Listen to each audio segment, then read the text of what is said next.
Good afternoon to one and all. I hope you've enjoyed your meal. And we are now going to have a couple of treats. We're going to start out with a reading. Swami Kriyananda, over many years, was a fan of the writings of PG Wodehouse, the great English novelist and short story writer who was very prolific in the last century. And at times he would gather people around him for a reading of one of the stories, one of the many stories of Wodehouse. And it's something that we like to do as well occasionally.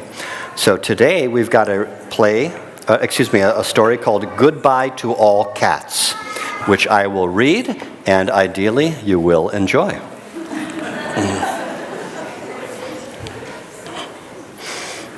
As the club kitten sauntered into the smoking room of the Drones Club and greeted those present with a friendly meow, Freddie Widgeon, who had been sitting in a corner with his head between his hands, rose stiffly.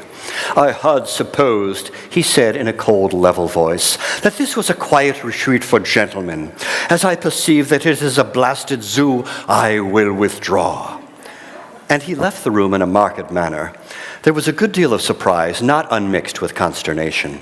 "What's the trouble?" asked an egg, concerned. "Such exhibitions of the naked emotions are rare at the Drones. Have they had a row?" A crumpet, always well-informed, shook his head. "Freddie has had no personal breach with this particular kitten," he said.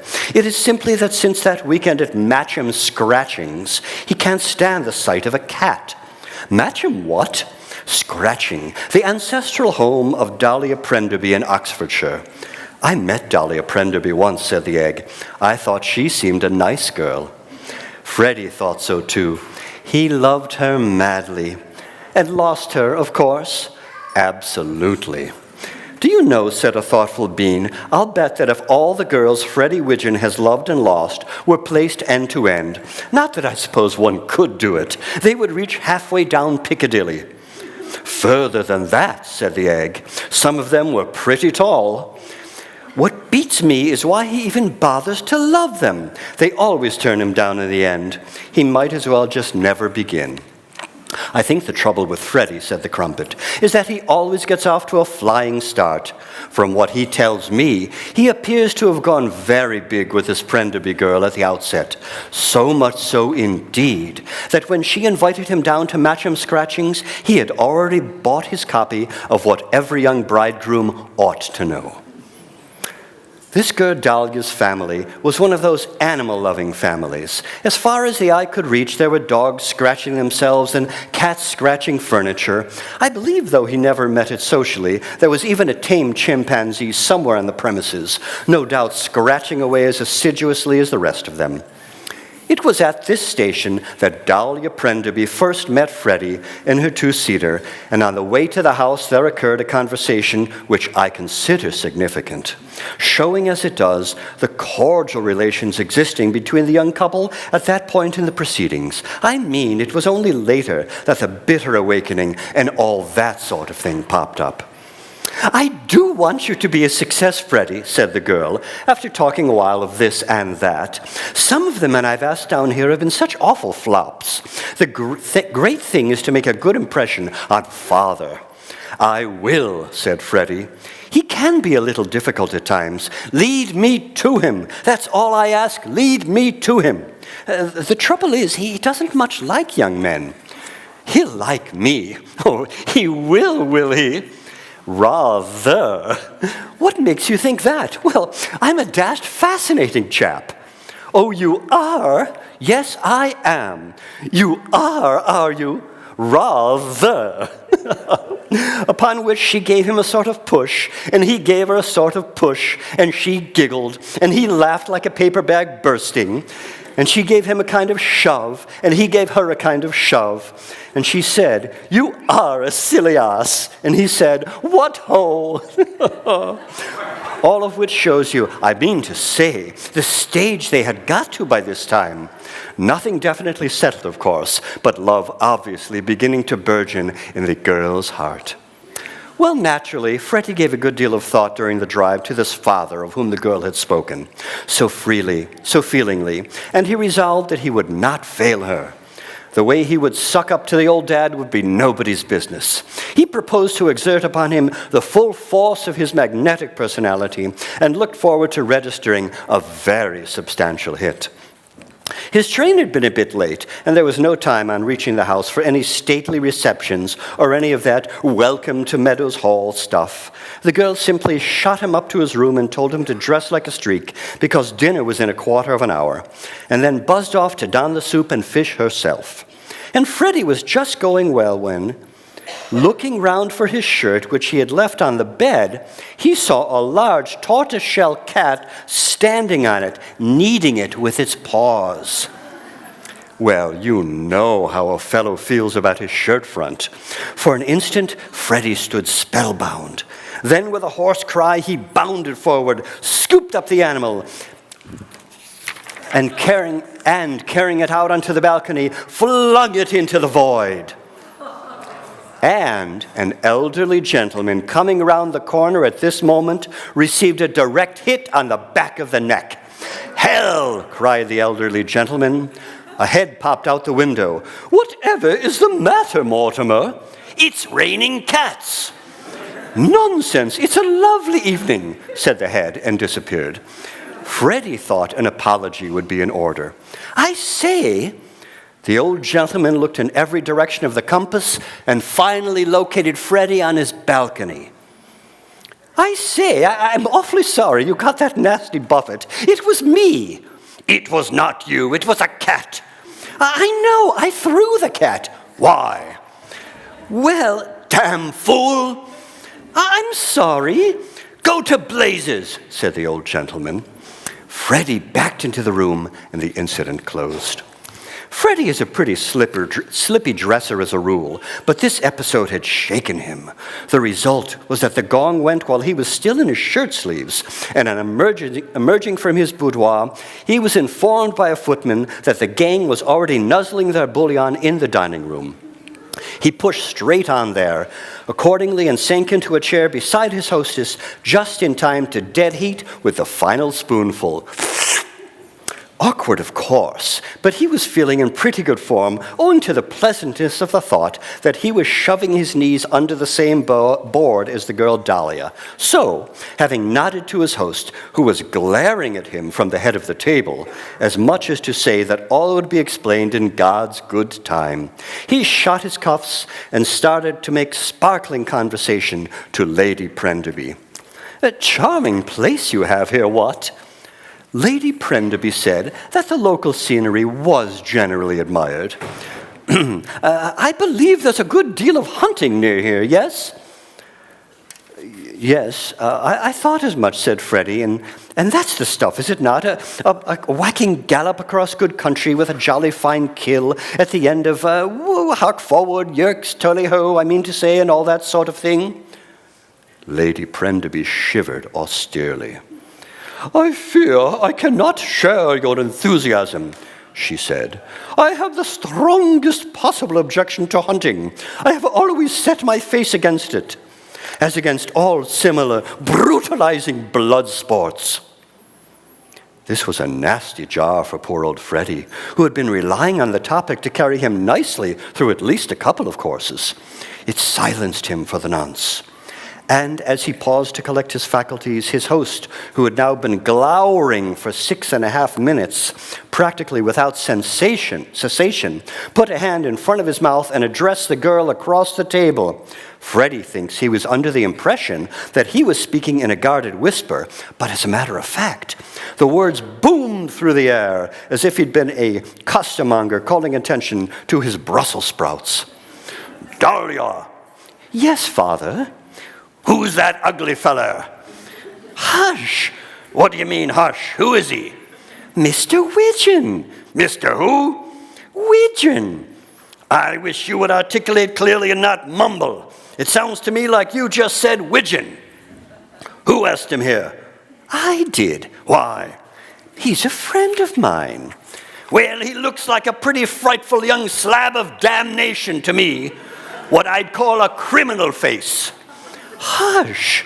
"Why do you keep saying hush? Must be a lunatic too. Throws cats at people." "Please, Father." "Don't say please, Father. No sense to it. I tell you, he does throw cats at people. He threw one at me. Half-witted, I'd call him, if that. Besides being the most offensive-looking young toad I've ever seen on the premises." "How long's he staying?" "Till Monday." "My God, and today's only Friday." It was an unpleasant situation for Freddie, of course, and I'm bound to admit that he didn't carry it off particularly well. What he ought to have done, obviously, was to have plunged into an easy flow of small talk. But all he could think of was Lady Prenderby and her talk about savage incidents and wanted bloodlust. All in all, he wasn't so dashed sorry when the dinner came to an end.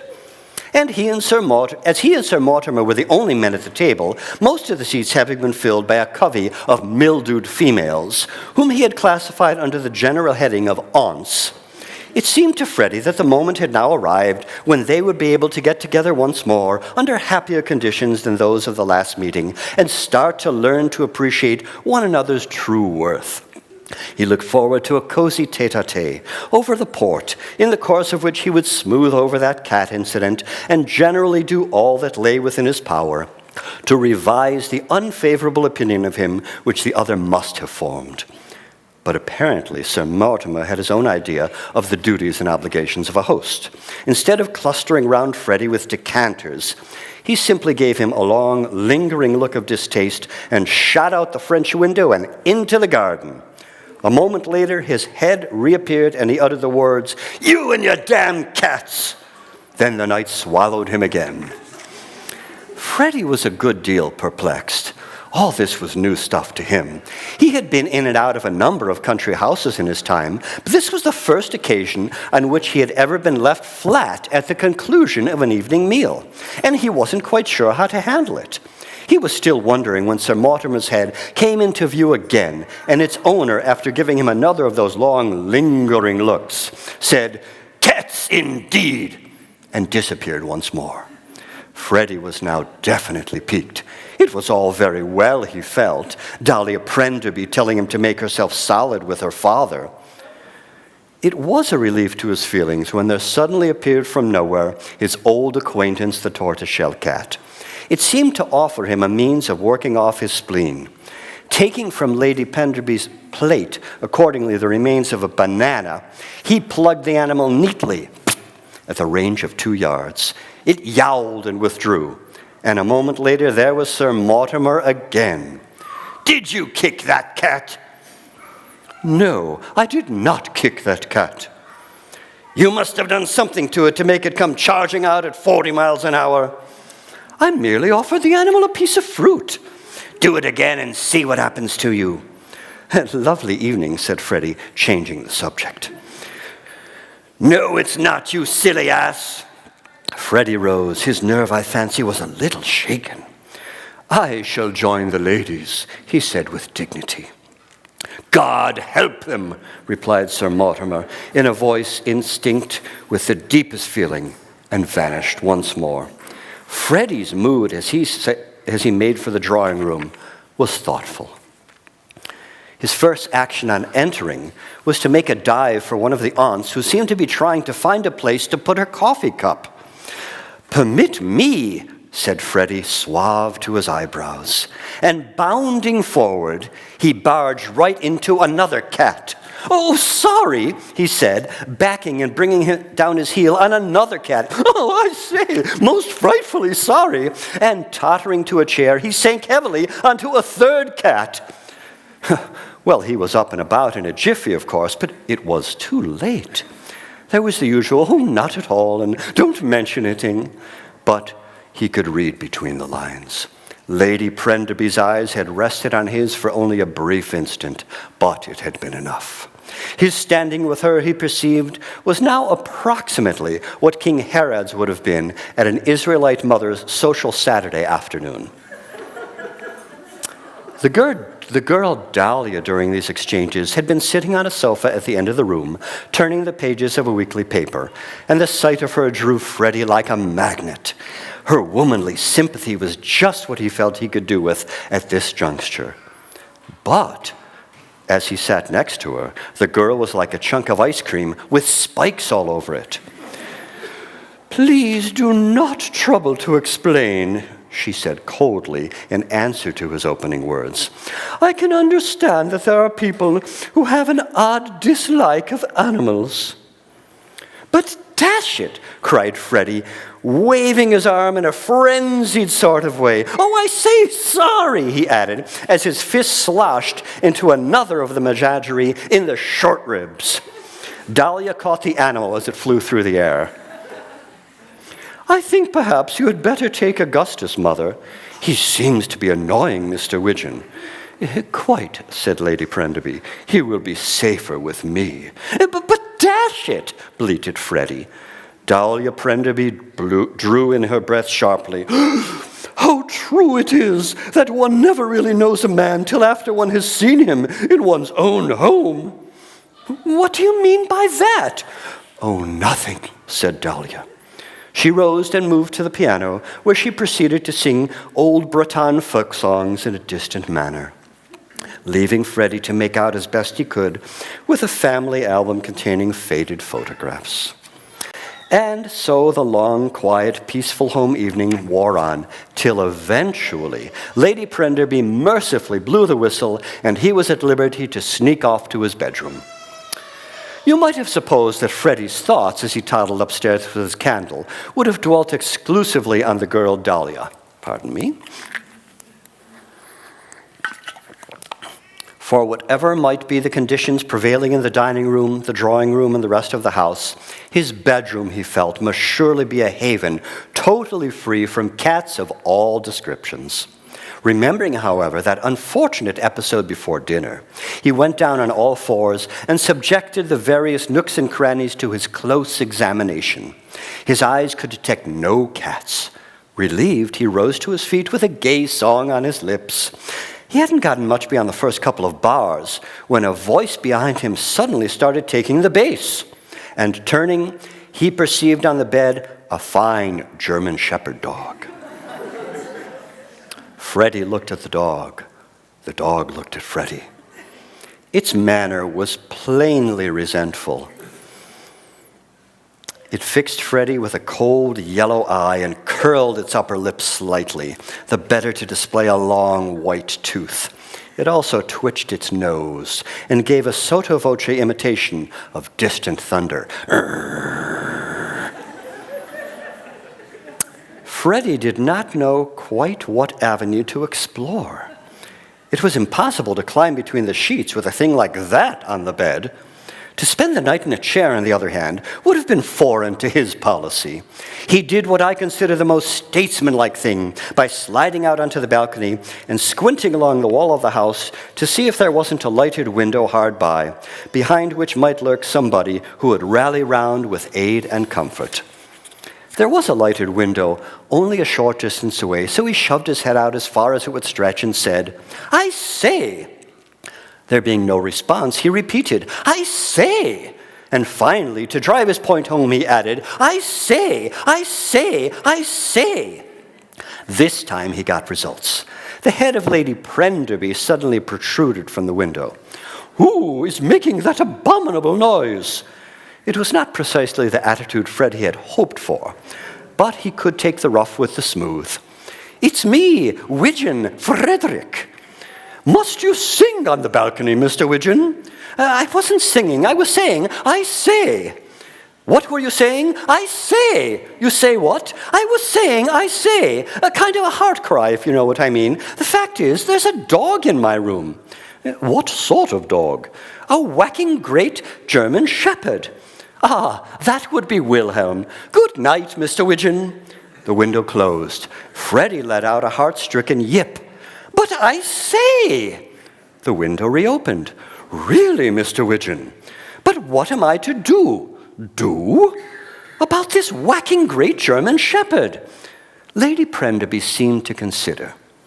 "No sweet biscuits," she said, "and when the maid brings you your tea in the morning, please do not give him sugar. Simply a little milk in the saucer. He's on a diet. Good night, Mr. Widgeon." He bent his brain to the task of ascertaining as he went back to his room what to do next. Well, it was a near thing. At the instant that he started, the dog seemed occupied with something that looked like a cushion on the bed. It was licking this object in a thoughtful way, and he paid no attention to Freddie till he was halfway across no man's land. Then it suddenly did a sort of sitting high jump in his direction, and 2 seconds later, with a drafty feeling about the seat of his trousers, Freddie was on top of the wardrobe with the dog underneath, looking up. It looked to him now as if his sleeping arrangements for the night had been settled. He did not look forward to spending the night on top of a wardrobe. He was trying to make himself as comfortable as possible with a sharp piece of wood sticking into the fleshy part of his leg, when there was a snuffling noise in the passage, and through the door came an object which in the dim light he was at first not able to identify. It looked something like a pen wiper and something like a piece of a hearth rug. A second and keener inspection revealed it was a Pekingese puppy. The uncertainty which Freddie had felt as to the newcomer's status was shared, it appeared, by the German shepherd. For after raising its eyebrows in a puzzled manner, it rose and advanced inquiringly. In a tentative way, it put out a paw and rolled the intruder over. Then, advancing again, it lowered its nose and sniffed. There was a sort of explosion, and the next moment, the German shepherd was shooting out of the room with its tail between its legs, hotly pursued. Presently, the Peke returned, dashing the beads of perspiration from its forehead, and came and sat down under the wardrobe, wagging a stumpy tail. And Freddie, feeling that all clear had been blown, and that he was now at liberty to descend, did so. His first move was to shut the door. His second was to fraternize with his preserver. He tickled it under the left ear, the right ear, and at the base of its tail, and then he took off its tie and allowed the dog to play with it. Well, the tie went like a breeze. It was a success from the start. The Peke chewed it and chased it and got entangled in it and dragged it about the room and was just starting to shake it from side to side when an unfortunate thing happened. Misjudging its distance, it banged its head a nasty wallop against the leg of the bed. A moment later, Freddie's blood was chilled by a series of fearful streaks that seemed to ring through the night. It amazed him that a mere Peke should have been capable of producing such an uproar. He says that a baronet stabbed in the back with a paper knife in his library could not have made half of such a row. Eventually, the agony seemed to abate.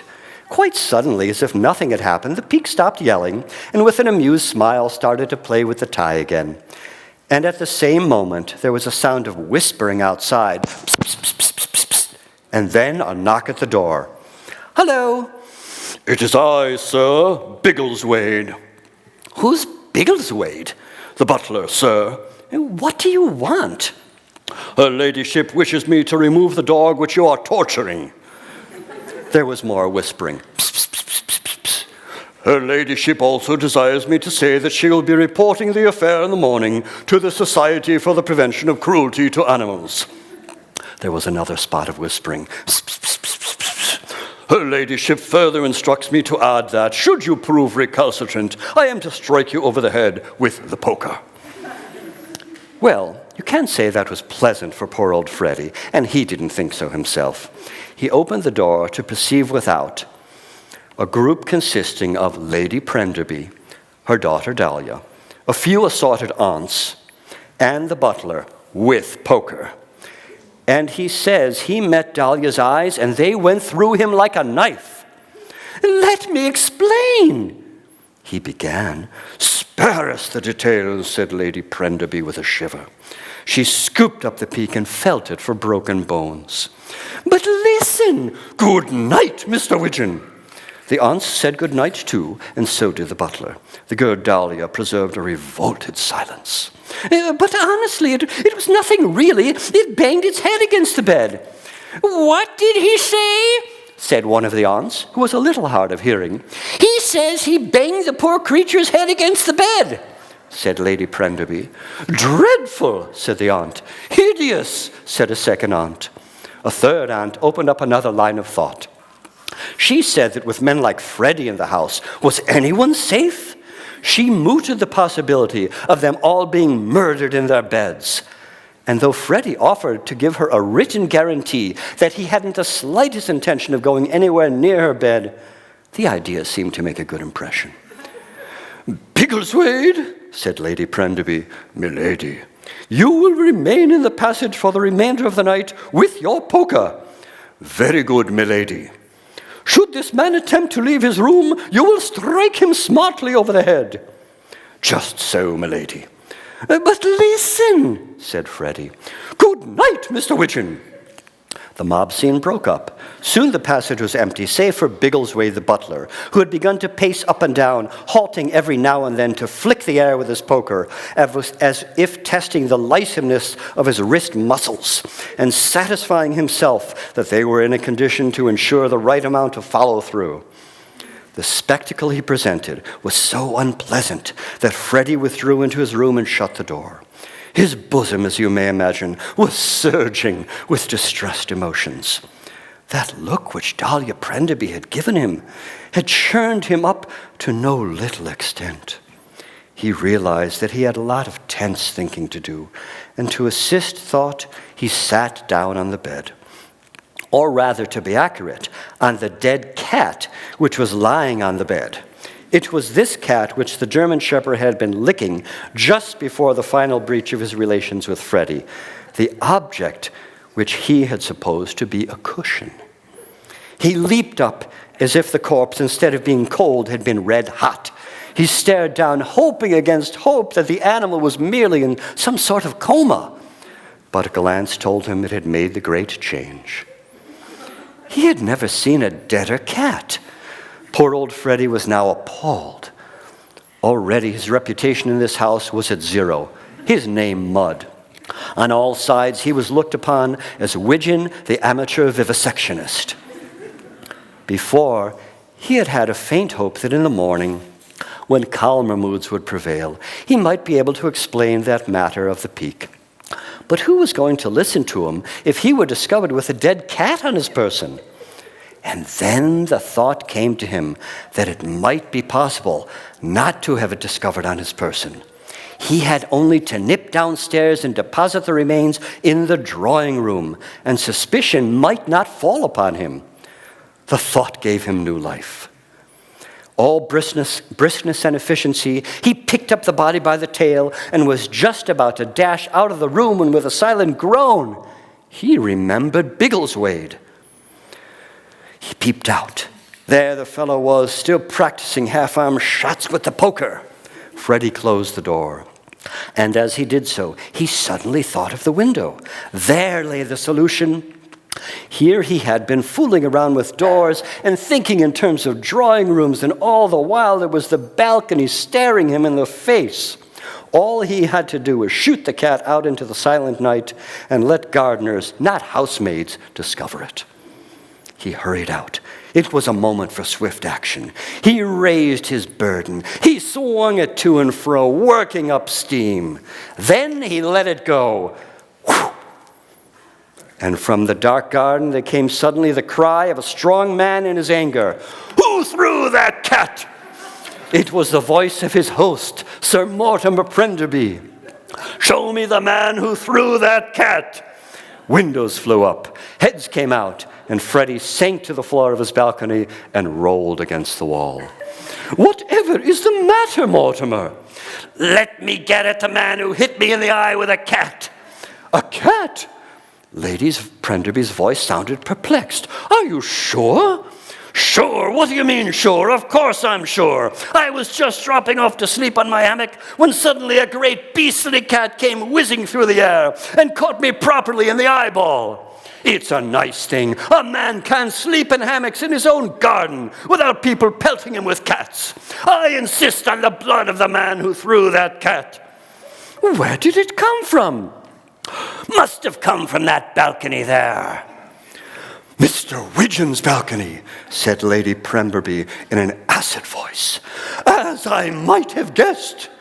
Sir Mortimer uttered a cry. So might I have guessed. Widgeon, of course, that ugly feller. He's been throwing cats all night. Somebody come and open the front door. I want my heavy cane, or a horsewhip will do. Wait, Mortimer, said Lady Prenderby. Do nothing rash. The man is evidently a very dangerous lunatic. I will send Biggleswade to overpower him. He has the kitchen poker. Little remains to be told. At 2:15 that morning, a somber figure in dress clothes, without a tie, limped into the little railway station of Lower Smattering on the Whistle, some 6 miles from Matcham Scratchings. At 3:47, it departed Londonwards up on the milk train. It was Frederick Widgeon. He had a broken heart and blisters on both heels. And in that broken heart was that loathing for all cats which you recently saw so signal a manifestation. I am revealing no secrets when I tell you that Freddie Widgeon is permanently through with cats. From now on, they cross him at their peril. The end. Thank you.